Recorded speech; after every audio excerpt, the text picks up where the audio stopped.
قرآن مبارک میں اس مشہور آیہ مبارکہ کے حوالے سے ارشاد ہوتا ہے کہ ہم روز قیامت ہر شخص کو اس کے امام کے ساتھ اٹھائیں گے۔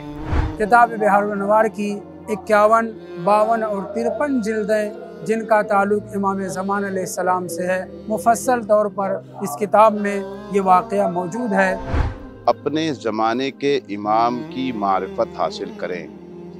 ہمارے زمانے کا امام کون ہے اس کو پہچانیں۔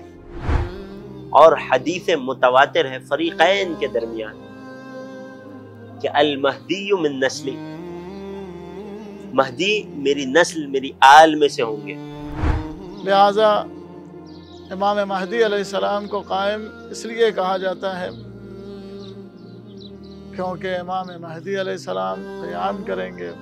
زمین کے کونے کونے خطے سے لوگ کوفے میں جمع ہو جائیں گے، یہ تعداد بھی ہوگی، لیکن اصل جو اصحاب باوفا ہوں گے کہ جن کو ذخیرہ کیا گیا ہے امام کی نصرت کے لیے، وہ 313 کی تعداد ہوگی۔ تو پروردگار عالم اس ایک دن کو اتنا طویل کر دے گا کہ میرا آخری وارث اس دنیا میں آئے، فَيَمْلَاهَا عَدْلًا وَقِسْطًا، اور اس دنیا کو عدل و انصاف سے بھر دے۔